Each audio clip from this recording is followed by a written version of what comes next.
इश्क की राह में अक्सर लोग संभलना भूल जाते हैं, भरोसे की चमक में सच को देखना भूल जाते हैं। और कभी कभी तो हाल ऐसा हो जाता है दोस्तों कि जो दूसरों को न्याय देते हैं वो खुद भी धोखा खा जाते हैं।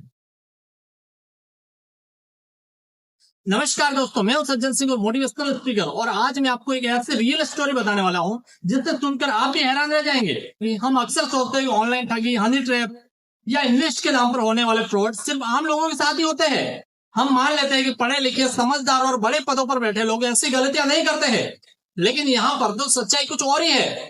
क्योंकि इस बार मामला किसी एक आम इंसान का नहीं है, बल्कि एक जज साहिबा का है। जी हाँ, एक ऐसी महिला जज जिनके कंधों पर न्याय देने की जिम्मेदारी थी, वो खुद एक ऑनलाइन ठगी के एक जाल में फंस गई। कहानी की शुरुआत होती है एक ऑनलाइन डेटिंग ऐप से, जहां जज साहिबा की मुलाकात एक व्यक्ति से हुई। उस व्यक्ति ने खुद को गुप्त सरकारी विभाग का अधिकारी बताया। बातचीत शुरू हुई, फिर दोस्ती हुई और धीरे धीरे दोनों के बीच करीबी बढ़ने लगी। अब आप जानते हैं कि ऑनलाइन की दुनिया में लोग वही दिखाते हैं जो वो दिखाना चाहते हैं। सामने वाला कौन है, क्या करता है, उसकी असली पहचान क्या है, ये सब पता लगाना आसान नहीं है। लेकिन जब भरोसा बढ़ जाता है तो इंसान सवाल पूछना बंद कर देता है, और यही वो जगह है जहां से कई ठगी की कहानियां शुरू होती है। कुछ समय बाद उस व्यक्ति ने जज साहिबा को इन्वेस्ट का एक शानदार मौका बताया। उसने कहा कि यहाँ पैसा लगाओ, बहुत अच्छा रिटर्न मिलेगा, कम समय में ज्यादा कमाई। और यही वो सपना है जो दुनिया के ज्यादातर लोगों को आकर्षित करता है। ज्यादा पैसा, कम समय और बिना ज्यादा मेहनत। लेकिन दोस्तों, यहीं पर सबसे बड़ा जाल बिछाया जाता है। कहा जाता है कि जज साहिबा ने उस व्यक्ति पर भरोसा करके लाखों रुपए ट्रांसफर कर दिया। 1-2 लाख नहीं, करीब 52 लाख से भी ज्यादा रुपए। सोचिए, 52 लाख रुपए किसी भी इंसान के लिए बहुत बड़ी रकम होती है। शुरुआत में उन्हें उम्मीद रही होगी कि पैसा वापस आएगा, मुनाफा मिलेगा, लेकिन समय बीतता गया, लेकिन रिटर्न नहीं आया। और जब सवाल पूछे गए तो जवाब भी बदलने लगे। कभी बहाने, कभी नए वादे, तो कभी नई तारीखें। और फिर धीरे धीरे जज साहिबा को एहसास हुआ कि मामला कुछ ठीक नहीं है, कुछ तो गड़बड़ है। जिस व्यक्ति पर भरोसा किया गया था, अब वही शक के घेरे में था। और फिर वो दिन आया जब उन्हें समझ में आया कि उनके साथ ठगी हो चुकी है।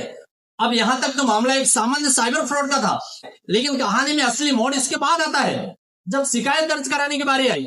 बताया जाता है कि बदनामी और सामाजिक चर्चा के डर की वजह से जज साहिबा ने खुद शिकायतकर्ता बनने की वजह अपनी नौकरानी के नाम का इस्तेमाल किया, यानी कि शिकायत किसी और के नाम से दर्ज कराई।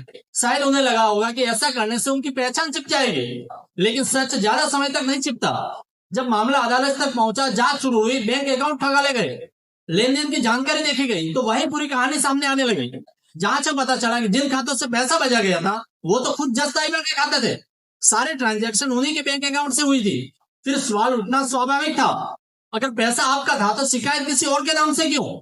यहीं से मामला और गंभीर हो गया, क्योंकि अदालत सिर्फ ठगी को नहीं देखती, अदालत तथ्यों को देखती है, सच्चाई को देखती है। और जब तथ्यों में विरोधाभास दिखाई देता है तो सवाल भी खड़े होते हैं। बताया जाता है कोर्ट ने इस पूरे मामले पर कड़ी टिप्पणी की।